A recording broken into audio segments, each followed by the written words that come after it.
en Juan. En Juan me refiero a los escritos de Juan, en el Evangelio y las cartas, primera, segunda, tercera de Juan.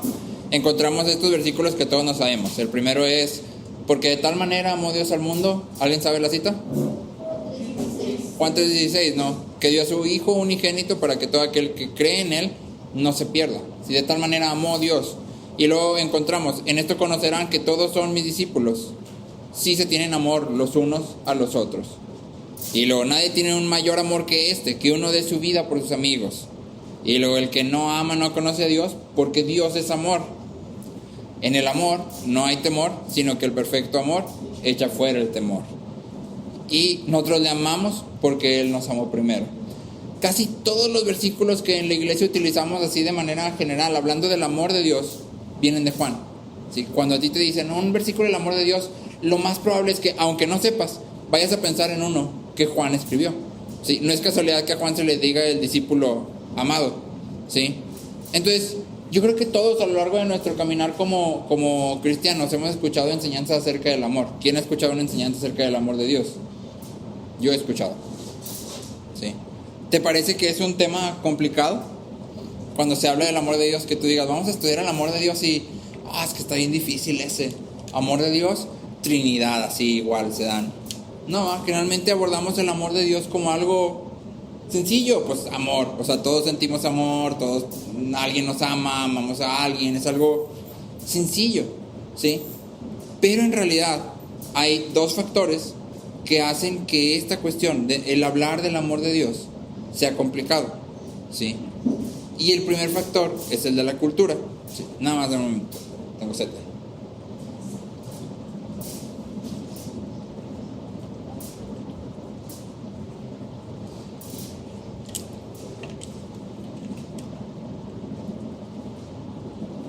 ¿Sí se va a armar o no se va a armar? ¿Le sigo? Me espero. Okay.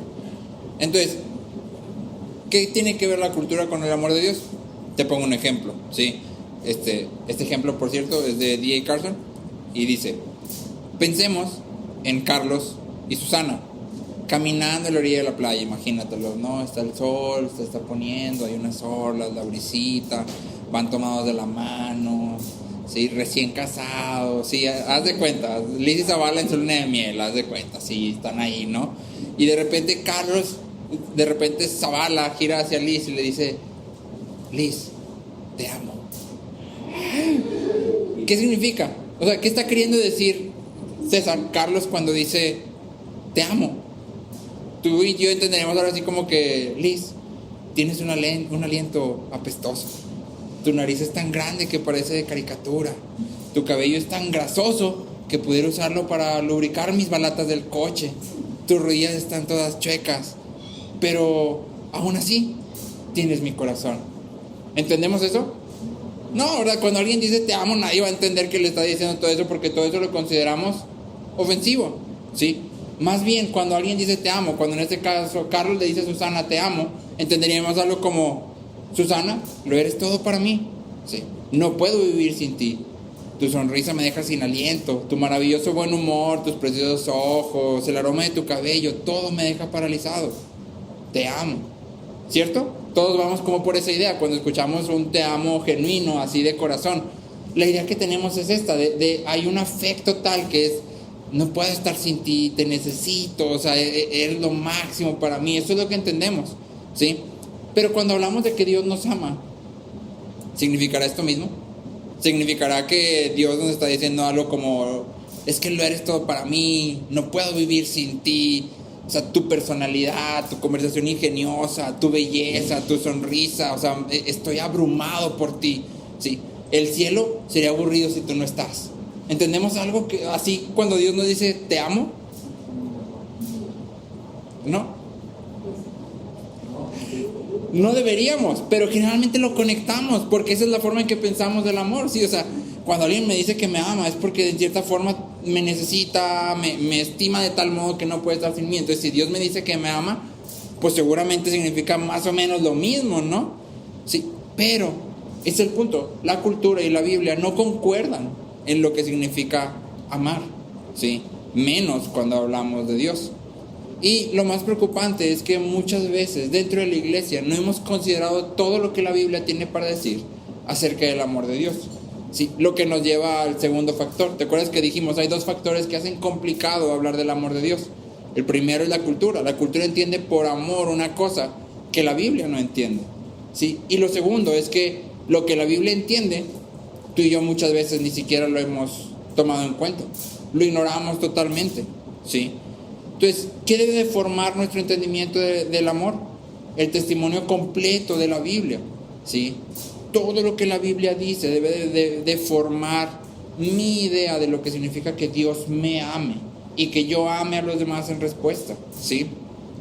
Entonces, cuando tú y yo no entendemos esto, cuando tú y yo no hemos prestado atención a todo lo que la Biblia dice, podemos caer en frases o en clichés que no reflejan de manera fiel al Dios de la palabra. Tratamos de hacerle favores, pero en realidad Dios no necesita que nadie le haga un favor. Uno de estos famosos clichés que muchas veces utilizamos y que yo lo he escuchado muchas veces usado es: Dios ama al pecador, pero aborrece el pecado. ¿Sí?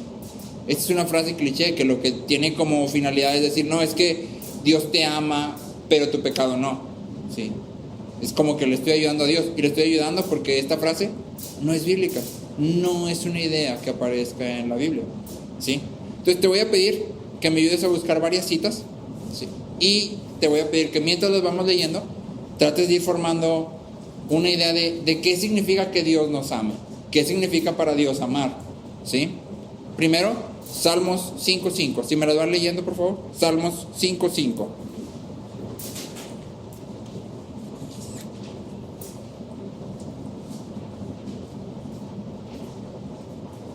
Los insensatos no estarán delante de tus ojos. Aborreces a todos los que hacen iniquidad. Aborreces a todos los que hacen iniquidad. Cabe aquí aclarar que iniquidad es pecado. ¿Sí? Que muchas veces queremos, no, pecado es una cosa y iniquidad es otra más grande. No. Para el salmista, iniquidad es pecado. El que transgrede la ley está haciendo iniquidad. ¿Sí? Juan 3:35, por favor.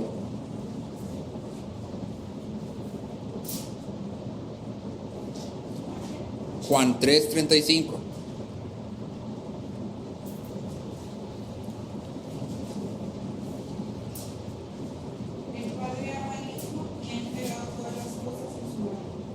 El Padre, Dios Padre, ama a Dios Hijo, ¿sí? Y ha entregado todas las cosas en su mano. Así será como Dios nos ha amado, nos ha entregado todo en nuestras manos. Somos nosotros los reyes supremos gobernantes del mundo y la creación. Salmo 145:9, por favor.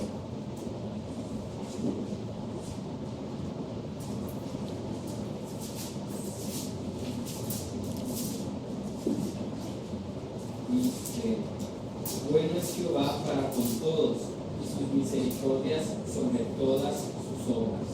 El Señor es bueno para con todos. Es bueno. Ve armando tu idea. Hace unos salmos leímos: aborreces a los que hacen iniquidad. Y luego aquí leemos: bueno es para con todos. No hay distinción, todos. Mateo 5:44 y 45.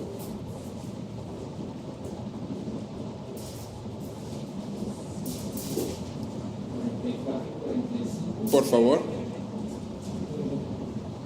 Pero yo les digo, amen a sus enemigos y oren por los que persiguen. Cuídense de los falsos profetas que no perdonan. No. Para que ustedes sean hijos de su Padre que está en los cielos, porque Él hace salir su sol sobre malos y buenos y llover sobre justos e injustos. Entonces fíjate lo que Cristo está diciendo: amen a sus enemigos, para que sean hijos de su Padre. ¿Sí? Es decir, el Padre, como dice ahí, hace salir su sol sobre malos y buenos y llueve sobre malos y buenos. Entonces, como el Padre hace eso, tú también debes de amar a tus enemigos. Pero entonces, ¿cómo cuadras esto con que Dios aborrece a todos los que hacen iniquidad? ¿Cómo lo empatas? ¿Sí?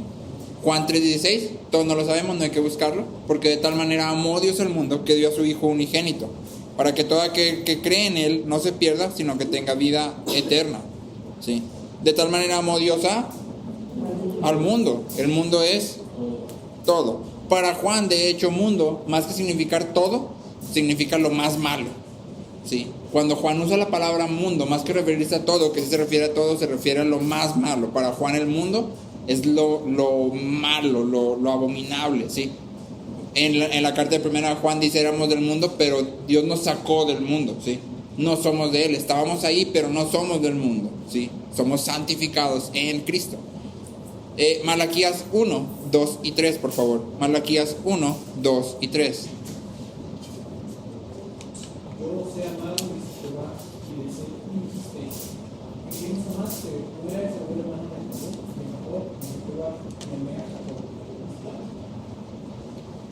Y Esaú aborrecí y convertí sus montes en desolación por la soledad para los chacales del desierto. Ajá. Yo amé a Jacob y aborrecí a Esaú. Esta misma cita la vas a encontrar en Romanos 9.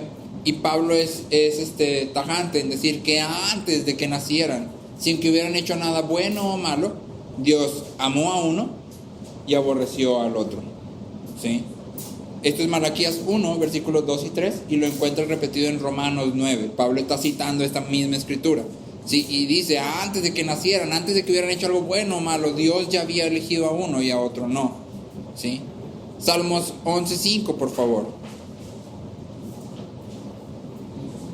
11.5.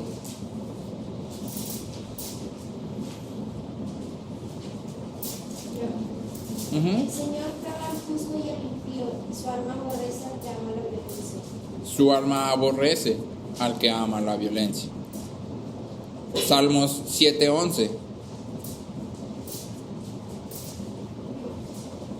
Dice, Dios es justo, y Dios que se indigna cada día contra él. Así es.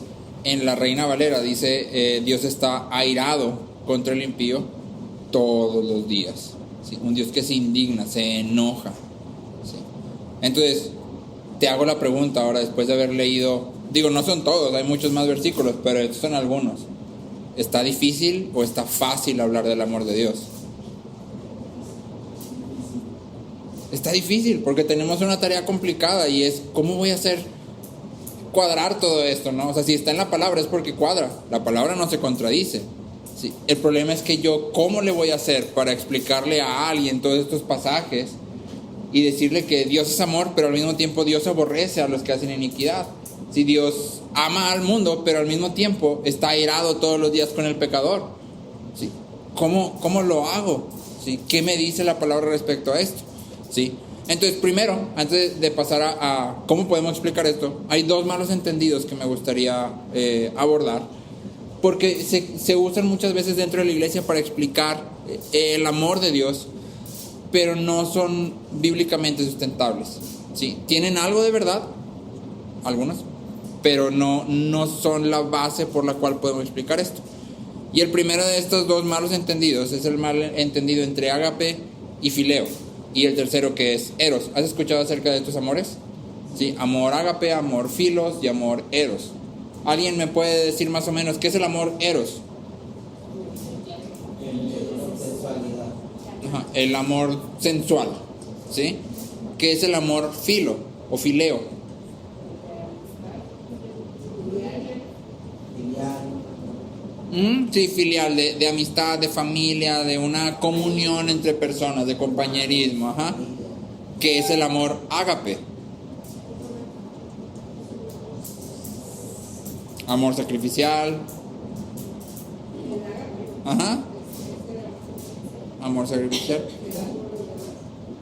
Ágape. Amor sacrificial, que se sacrifica.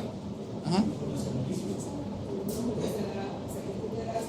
O sea, darías Que no se lo todo merezca. por esa persona. El amor ágape lo explicamos en la iglesia como una decisión que no depende en nada de lo que la otra persona haga o merezca, o sí, y decimos, es el amor que Dios nos muestra, amor ágape. ¿Sí? Bueno, este es el malentendido porque no podemos diferenciar estas palabras, hablando específicamente de fileo y de ágape. No hay ninguna base bíblica para decir que estas dos palabras son diferentes. Si tú y yo tomamos esto y decimos, no, es que aquí la Biblia usa la palabra ágape y por eso está hablando del amor de Dios, podemos caer en errores muy graves. Por ejemplo, no sé si recuerdas por ahí en el Antiguo Testamento el pasaje donde uno de los hijos de David abusa sexualmente de su hermana Tamar, ¿sí? Dice que la ama y por eso abusa de ella. La palabra que se usa ahí para amar es ágape, ¿sí? Amor sacrificial. ¿Es amor sacrificial? No, para nada. Es un amor perverso. O sea, lo que está haciendo esa persona está totalmente torcido, ¿sí? Entonces yo no puedo decir ágape siempre habla de amor sacrificial. No, ágape significa amor. Y el amor en los seres humanos está torcido, ¿sí? Por otro lado, cuando hablamos de fileos, ¿sí? En Juan 5:20 se nos dice que el padre ama al hijo. Y la palabra que se usa es fileo, ¿sí? ¿Será que el padre ama al hijo nomás de camaradas? ¿Poquito de compas? No, el amor entre Dios es perfecto, pleno, completo, ¿sí? Entonces, tú y yo no debemos de caer en usar ágape como un tipo de amor más arriba que los otros, ¿sí? Los escritores bíblicos usaban ágape y filos como palabras intercambiables, ¿sí? Sí, son sinónimos. En su contexto tienen alguna semántica restringida, sobre todo filos, que se puede significar beso, pero de ahí en más es intercambiable, ¿sí? Entonces, no podemos explicar el amor de Dios como siendo diferente, porque a veces es amor ágape y a veces es amor filos, ¿sí? Ese sería un error a la luz de la que la palabra nos enseña, ¿sí? El segundo error es el de que muchas veces decimos, es que el amor de Dios es una decisión, no un sentimiento, ¿sí? Es una decisión, no un sentimiento. Y aquí hay un error en cómo consideramos los sentimientos. Ese es el problema. En sí el dicho no está completamente mal. El problema es que mal entendemos los sentimientos. El amor que Dios manifiesta hacia el mundo y hacia sus elegidos ciertamente es un sentimiento, en el sentido de que se siente. No sé si te acuerdas cuando pasamos por Oseas. Oseas es un libro donde se les dice a la nación de Israel que ya viene la cautividad. Ellos ya van a ser desterrados. No hay nada que puedan hacer. Si te acuerdas, Oseas no llama al pueblo a arrepentirse. ¿Por qué? Porque el tiempo para arrepentirse ya se había pasado. Ya no había tiempo para arrepentirse. Lo que Dios en Oseas está diciendo es: viene la destrucción, viene la desolación, viene la cautividad. No hay más. Pero tú vas viendo a Dios hablando de todo esto y usando unas figuras bastante fuertes. No sé si recuerdas que en Oseas veíamos que Dios se presenta a él mismo como pestilencia, como algo que destruye. Y entonces tú vas viendo todo eso y dices, no puede ser, o sea, está bien fuerte. ¿Sí? Que Dios se ponga así con el pueblo, es algo como... Pero luego en Oseas 11, no sé si te acuerdas, Dios está hablando de todo esto y de repente como que hay como que Dios te está diciendo y luego de repente dice... Y entonces en Oseas 11 lees que Dios empieza a decir, ¿cómo podré destruirte, Efraín? ¿Cómo podré deshacerme de ti? O sea, y lo que Dios está diciendo es, ¿cómo voy a hacerte esto si eres mi hijo amado? O sea, ¿cómo voy a traer destrucción si eres mi hijo amado? Ahora, no significa que Dios esté diciendo, no, ya no lo voy a hacer. No, se tiene que hacer porque Dios es justo. Pero muestra que a Dios le duele lo que está pasando. Dios se duele.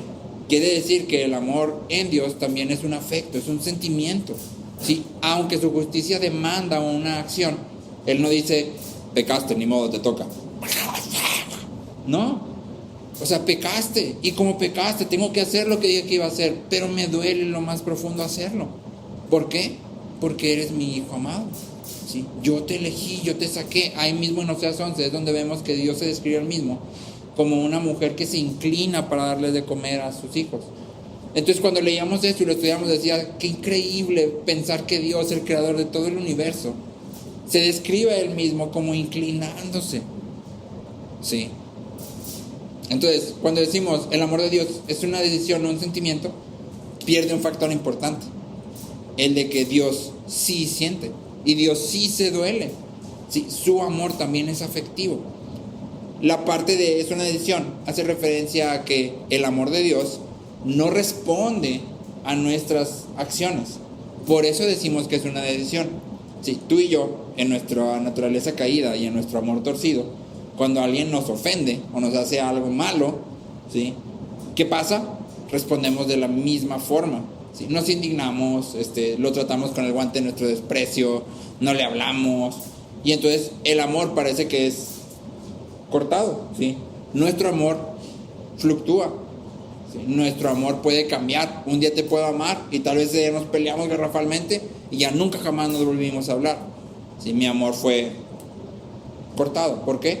Porque responde a las situaciones exteriores. Mi amor está depravado por el pecado, ¿sí? El de Dios no. Entonces, cuando el pueblo, por ejemplo, desobedece y hace todo esto, y Dios dice, yo les proveí de oro y ustedes con el oro que yo les daba hicieron fundiciones, hicieron ídolos, Dios no dice, ya no te amo. Dios dice, te sigo amando. Tienes que sufrir la consecuencia de tu pecado, pero mi amor por ti no cambia. Y tan no cambia que en todos los profetas tú vas a encontrar, junto con el juicio, la promesa de restauración. Junto con el juicio, la promesa de un Salvador que va a poder hacer lo que ellos no pudieron y lo que tú y yo no podemos, ¿sí? Por eso decimos que el amor de Dios es una decisión, porque no cambia dependiendo de nuestras acciones. Pero estaríamos mal en decir, Dios decide y no siente. No. Decide y siente. Se duele. Hay un afecto por nosotros, ¿sí? Entonces, estos son los dos malos entendidos. No podemos hacer diferencia entre ágape y fileos, y no podemos reducir el amor de Dios a una decisión nada más. Dios decidió y ya de ahí en más ya no siente nada, ¿sí? Y entonces el amor de Dios se convierte como en una máquina, ama a unos y a otros pues ahí ni modo, y ¿sí? Ese no es el Dios que la Biblia presenta, ¿sí? Entonces ahora sí, ¿cómo explicamos todos estos versículos que estuvimos leyendo y que al parecer no embonan, ¿sí? Al parecer como que no cuadran? ¿Cómo puede amar a todo el mundo y al mismo tiempo aborrecer al impío? ¿Sí? Entonces, vamos a ver 3 expresiones del amor de Dios. No son 3 amores diferentes, sino 3 expresiones del amor de Dios, 3 formas en que el amor de Dios se manifiesta, ¿sí? Y me gustaría que me acompañaras para empezar a Efesios 3, versículos 17 al 19. Efesios 3, versículos 17 al 19.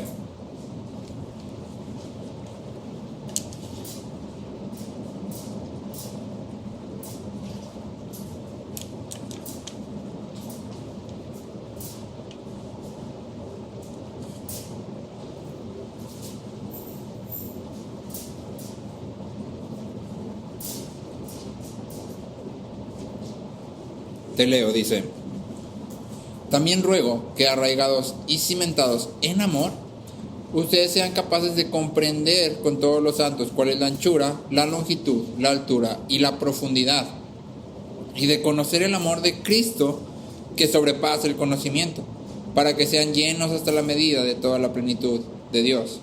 Entonces fíjate la contradicción de Pablo: que puedan conocer el amor de Cristo que sobrepasa el conocimiento. ¿Cómo vas a conocer algo que sobrepasa el conocimiento? Entonces, si sobrepasa el conocimiento, por ende quiere decir que no lo puedo conocer, ¿no? Entonces, lo que Pablo está diciendo aquí es: el amor de Dios es tal que no se puede entender completo, pero hay cosas que podemos entender. Por eso es conocer el amor de Cristo que sobrepasa el conocimiento. Hay cosas que no vas a entender, pero hay otras que sí.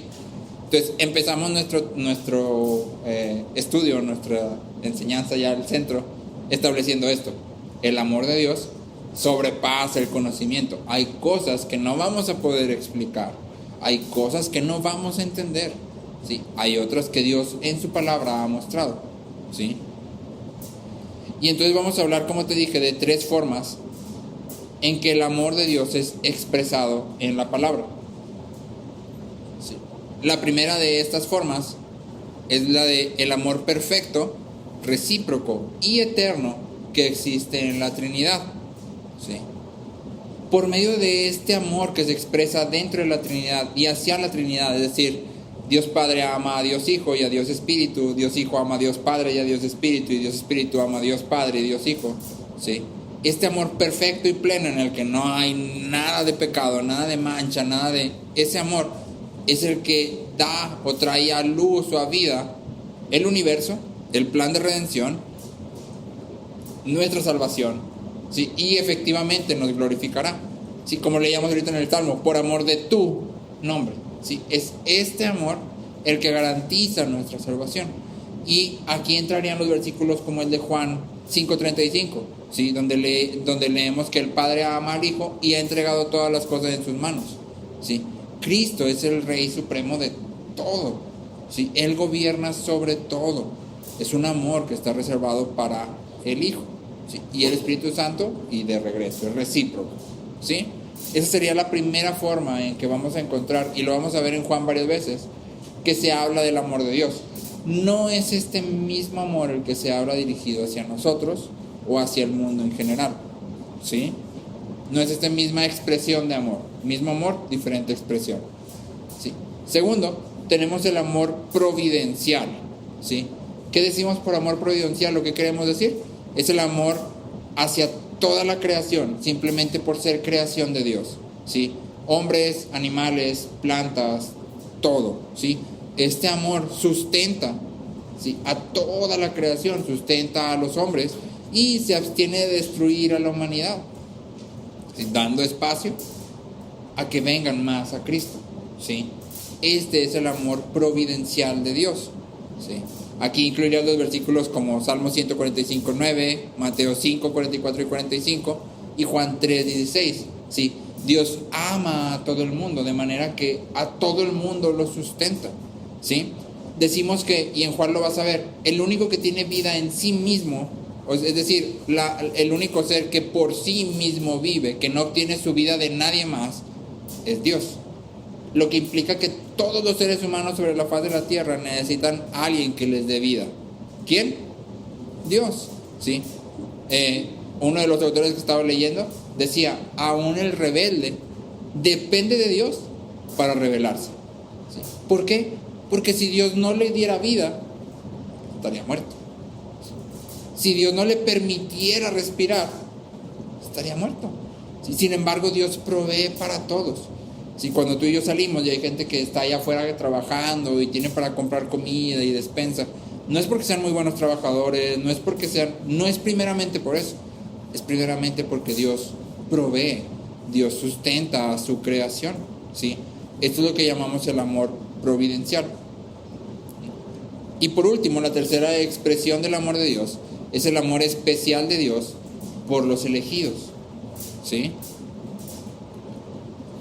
Dios tiene el amor de la Trinidad, amor intratrinitario, ¿sí? Dios tiene un amor especial hacia los elegidos en Cristo, y este amor hace distinciones, ¿sí? Aquí, en este amor, tú y yo incluiríamos Malaquías 1 y 2, que dice, a Esaú amé, a Jacob amé y a Esaú aborrecí. Aquí incluiríamos el salmo que dice, aborreces al que hace maldad, ¿sí? Es decir, ese salmo no quiere decir que definitivamente lo aborrece, ¿sí?, sino que no lo ama con este amor especial que es reservado para los elegidos. No expresa este amor especial reservado para los elegidos, ¿sí? Lo aborrece en el sentido de que no lo ha elegido, pero lo ama en el sentido de que lo sustenta, ¿sí? Aún para hacer iniquidad, esa persona depende del amor de Dios, porque depende de que Dios le provea vida, ¿sí? Entonces, aquí en este amor es donde tú y yo nos vamos a enfocar, en esta expresión de amor, ¿sí? Acuérdate, no son tres amores diferentes, son expresiones del amor, mismo amor, ¿sí? Y entonces vale la pena que hagamos algunas descripciones de este amor que Dios nos muestra, ¿sí? Lo primero que podemos decir de este amor es que es un amor incondicional, ¿sí? Muchas veces creemos que es nuestra obediencia o nuestra santidad lo que hace que Dios nos ame. Si tomamos versículos de la Biblia como sin santidad nadie verá al Señor, o sed santos, y entonces yo me santifico, yo busco ser santo para que Dios me ame, para poder estar en comunión con Él, ¿sí? Pero la realidad es que cualquier virtud o cualquier belleza o cualquier cosa buena que hay en los elegidos es resultado de la elección, ¿sí?, no la causa de la misma. En Efesios 2:3 leemos, también todos nosotros en otro tiempo vivíamos en las pasiones de nuestra carne, satisfaciendo los deseos de la carne y de la mente, y éramos por naturaleza hijos de ira, lo mismo que los demás, ¿sí? Entonces dice, también todos nosotros, ¿sí?, éramos hijos de ira, es decir, estamos en el punto del Salmo, ¿sí? Dios está airado todos los días con el pecador. Ahí estábamos tú y yo, ¿sí? Uno de los puritanos, en un libro que trata, el título del libro es un levantamiento, un levantamiento para el caído. Y todo el libro trata acerca de cuando tú y yo estamos deprimidos o tristes por alguna razón. Trata muchísimos puntos, pero su base fundamental, así lo que él dice, ¿quieres una razón para tener gozo? Sin importar lo que pase, esta es una razón. Dios ya no está airado contigo. Si has venido a Cristo, si estás en Cristo, Dios ya no está airado contigo. ¿Qué mayor bendición que esa puedes tener? Ninguna. Sí, esa por sí misma ya es una bendición que te debe de llenar de gozo, nos debería de llenar de gozo, que Dios ha apartado su ira de nosotros. ¿Sí? Ahora, tal vez tú y yo podemos creer que Dios ofrece su amor, así como que, pues el que quiera, ¿sí? Y nosotros decidimos, ¿sí? Dios dice, aquí está el que quiera, y pues tú dijiste un día, yo voy a amar a Dios, ¿sí? Yo lo voy a amar para entonces ahora sí poder recibir su amor. Él lo está ofreciendo, pero pues yo tengo que escoger, entonces voy a escoger a Dios y ahora sí Él me regresa de su amor, ¿no? Pero en 1 de Juan 4:19 leemos que nosotros amamos porque Él nos amó primero, ¿sí? Es decir, fuera de Cristo no tenemos ningún amor, ni ninguna capacidad de amar, ¿sí? Bonhoeffer hace el mismo punto cuando dice que si la Biblia nos enseña que Dios es amor, cortados de Dios, ¿qué amor podemos mostrar? ¿Qué amor que sea genuino? Ninguno. Podemos mostrar afecto, porque las personas mostramos afecto, pero amor genuino, verdadero, como la Biblia lo describe, separados de Dios, ninguno. Porque Dios es amor, Él es amor. ¿Sí? Ahora, muchas veces creemos que la fe, ¿sí?, es lo que nos salva. Ya hemos tocado este punto algunas veces. Pero no es cierto, la fe no nos salva. De hecho, la fe es también un resultado de la elección de Dios. ¿Qué nos salva? Que Dios nos haya elegido. Y como nos eligió, entonces nos da fe. En Hechos 13:48 dice, oyendo esto los gentiles se regocijaban y glorificaban la palabra del Señor. Y creyeron cuántos estaban ordenados a vida eterna. Hechos 13:48, ¿sí? Creyeron cuántos estaban ordenados a vida eterna. ¿Quiénes creyeron? Los que ya estaban ordenados, ¿sí? John Gill dice, Dios ama a los elegidos, no porque tengan fe, pero a los elegidos se les ha concedido fe porque Dios los ha amado, ¿sí? Entonces, el amor de Dios es incondicional en que es una libre elección de Dios. Nada en los elegidos inspira a Dios a amarlos, ya que todos por naturaleza somos corruptos y abominables. ¿Te acuerdas ahorita al principio cuando decíamos que si Carlos le dice a Susana o César le dice a Liz, te amo, no está queriendo decir te apesta la boca, tienes una nariz enorme, pero cuando Dios nos dice te amo, sí nos está diciendo eso, nos está diciendo eres pecador, o sea, moralmente tienes mal aliento, ¿sí? Moralmente tu nariz está horrible, moralmente tienes una personalidad tipo Lord Voldemort, o sea, eres lo peor de lo peor, pero aún así yo te he amado, yo he puesto mi afecto en ti, ¿sí? Dios nos ha elegido no por nada que haya en nosotros, ¿sí? Por eso decimos que su amor es incondicional, ¿sí? Segundo, decimos que el amor de Dios es eterno. ¿Qué queremos decir con eterno? Todos nos sabemos la cita de Jeremías que dice, con amor eterno te he amado. Pero ¿qué significa eterno? ¿Qué entendemos por eterno? Exactamente, por eterno entendemos de eternidad a eternidad. Es decir, hay una eternidad antes de que empiece el mundo y ahí Dios nos eligió, ¿sí? Sabiendo que Adán pecaría, ¿sí? Dios Padre, Dios Hijo, Dios Espíritu Santo trazan el plan de redención. Sí, es decir, Cristo va a venir a tomar forma de hombre y va a hacer lo que nosotros no podemos hacer para salvarnos, ¿sí? Salvando a todos los suyos, no haciéndonos salvables, sino efectivamente salvándonos, ¿sí? Eso es eternidad antes, pero ese amor también se extiende hasta la eternidad después, ¿sí? Y entonces el hecho de entender que amor eterno significa de eternidad a eternidad nos da seguridad de que su amor por nosotros nunca va a cambiar, ¿sí? no va a tener variación, siempre va a ser el mismo. Lo que sea que pase, su amor siempre continúa. Y aquí vuelvo al ejemplo que poníamos ahorita, ¿sí? Yo puedo amar a alguien mucho hoy, pero tal vez me peleo con él, es infiel hacia mí, hace algo que me lastima demasiado y mi amor por él se acaba. ¿Es amor eterno? No, fue amor temporal, duró un tiempo y estuvo bonito y se acabó, ¿sí? El amor de Dios es eterno, lo cual implica que no importa lo que tú o yo hagamos, su amor no se va a acabar, no va a cambiar, no va a ser cortado, ¿sí?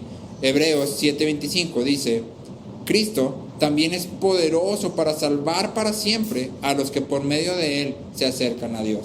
Salvar para siempre, ¿sí?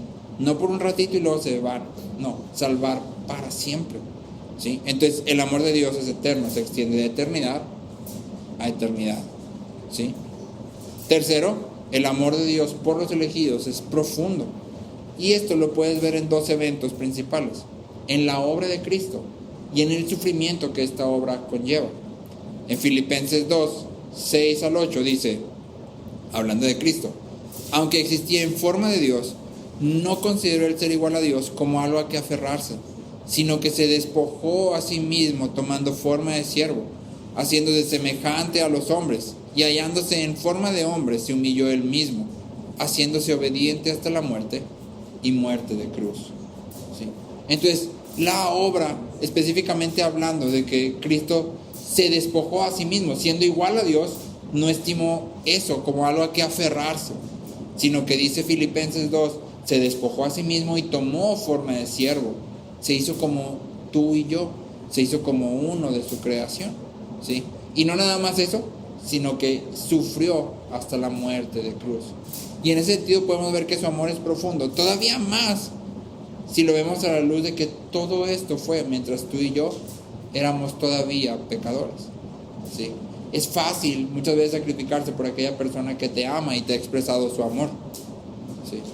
Pero por el que te anda haciendo la vida imposible a cada rato y nomás anda buscando picarte y criticarte y habla mal de ti y te hace todo lo malo, y que te digan: oye, ¿estarías dispuesto a, no sé, a regalarle tu carro, a que se hospede en tu casa, no, o sea, la reacción primaria de todos es: no, o sea, ni siquiera me llevo bien con él, ¿no? Que voy a estar viviendo con él. Sin embargo, Dios, aun cuando éramos pecadores, hizo todo esto por nosotros, ¿sí? Romanos 5:8 dice: pero Dios demuestra su amor para con nosotros en que, siendo aún pecadores, Cristo murió por nosotros, ¿sí? Entonces, cuando tú y yo hablamos de la profundidad del amor de Dios, no hay nada más profundo que esto.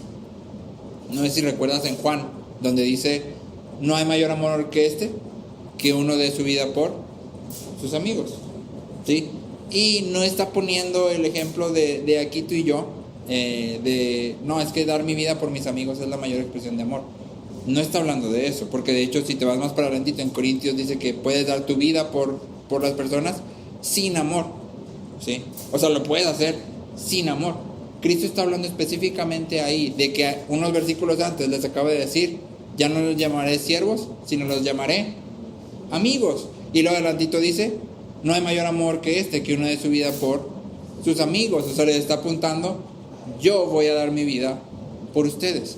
Esa es la mayor muestra de amor que van a ver, ¿sí? Que yo, siendo Dios mismo, vine a morir por ustedes, ¿sí? Cuarto, el amor de Dios es un amor activo, ¿sí? Activo. Muchas veces nuestro amor se manifiesta en detalles pequeños, ¿sí? Te amo, te compro unas flores, te tengo algún detallito, te cuido, te cocino y ya. Ese es nuestro amor. Pero no activamente hacemos algo por la persona. ¿A qué me refiero con esto? ¿Quién de nosotros aquí, de los casados o de los que hayan tenido relaciones afectivas, ha funcionado como psicólogo para su pareja, para ir formando en él una psique saludable? ¿Quién ha funcionado como terapeuta para regresarme a los traumas de la niñez de manera que pueda yo irlos formando y esa persona pueda? Nadie, ¿sí? Nuestro amor se limita a las expresiones que yo puedo tener hacia ti, pero en realidad no obro dentro de ti para transformarte. ¿Por qué? Pues porque ni siquiera puedo. Muchas veces yo ando igual o peor que tú. Si soy parte de un mundo caído y mi naturaleza está caída. Sin embargo, Dios, siendo perfecto, su amor es activo, ya que Él nos ha elegido libremente de la eternidad y hasta la eternidad, ¿sí? Con un amor tan profundo que estuvo dispuesto a tomar forma de hombre, podemos estar seguros que vamos a llegar a su presencia y vamos a poder verlo tal como Él es. Esto es lo que dice Juan, ¿te acuerdas? Aún no se ha manifestado lo que hemos de ser, ¿sí? Pero cuando Él venga, lo veremos tal como Él es, porque seremos tal como Él es. ¿Quién nos va a llevar a ese punto? ¿Cómo Juan puede estar tan seguro que vamos a ser tal como Cristo es? ¿Cómo puede estar Pablo tan seguro de decir a los que conoció, llamó, predestinó, justificó, glorificó tiempo pasado? ¿Qué es lo que les da la seguridad a los apóstoles y a ti y a mí de que nuestra vida va a ser transformada? ¿Que le echemos muchas ganas? Exactamente, que ellos saben que todo lo que Dios está haciendo está basado, fundamentado en su amor. Y como su amor no cambia, y Él ha dicho, yo amo a Honoré, yo amo a Chuchu, yo amo a Liz, yo amo al pastor Marcos, entonces, con seguridad, vamos a ser transformados. ¿Sí? Su amor es lo que activamente nos transforma. Su amor es lo que activamente hace que todas las cosas obren para bien. ¿Te acuerdas en Romanos, ese versículo que nos gusta muchísimo en Romanos 8? Sí, todas las cosas obran para bien, ¿sí? A los que aman a Dios. Es decir, a los que han sido llamados, ¿sí? Entonces, Pablo en Romanos 8 equipara, ¿sí? A los que aman a Dios todas las cosas obran a bien. Es decir, a los que han sido llamados conforme a su propósito. Los que aman a Dios son aquellos que han sido llamados conforme a su propósito. Y a estos todas las cosas les obran para bien. Y el versículo que sigue justamente es porque a los que conoció también predestinó, y a los que predestinó llamó, y a los que llamó justificó, y a los que justificó glorificó, ¿sí? Entonces es el amor de Dios, su llamamiento hacia nosotros, lo que nos garantiza que vamos a llegar de que Dios nos haya conocido en la eternidad a que Dios nos haya glorificado para la eternidad, ¿sí? Es ese amor lo que hace esta cadenita. En Juan 10, del 27 al 29, es Cristo hablando y dice, mis ovejas oyen mi voz, yo las conozco y me siguen, yo les doy vida eterna y jamás perecerán. ¿Cuándo perecerán? Jamás. Y nadie las arrebatará de mi mano. Mi Padre que me las dio es mayor que todos y nadie las puede arrebatar de la mano del Padre. Es decir, todos aquellos que han sido llamados como ovejas de Cristo serán ovejas de Cristo para toda la eternidad, ¿sí? Nadie puede arrebatarla de la mano de Cristo o de la mano del Padre, ¿sí? La pregunta aquí para ti, para mí, fundamental, la pregunta crucial para todos nosotros hoy por hoy ¿es esta expresión del amor de Dios dirigida hacia mí? ¿O me estoy quedando nada más como en el amor providencial? Dios me da vida, pero no más, ¿sí? ¿Cómo sé? ¿Cómo puedo saber si Dios me ha amado así? ¿Cómo puedo saber si Dios me ha elegido? ¿Cómo puedo estar seguro? ¿Sí? A través de los frutos. La clave está aquí en Juan, de hecho. Cristo dice, mis ovejas oyen mi voz. Si tú y yo estamos hoy aquí y Cristo a través de su palabra nos está hablando y nosotros lo estamos escuchando para responder, quiere decir que somos de sus ovejas. Es increíble cuando tú y yo revisamos los evangelios, ver cómo había gente que rechazaba que Cristo era Dios.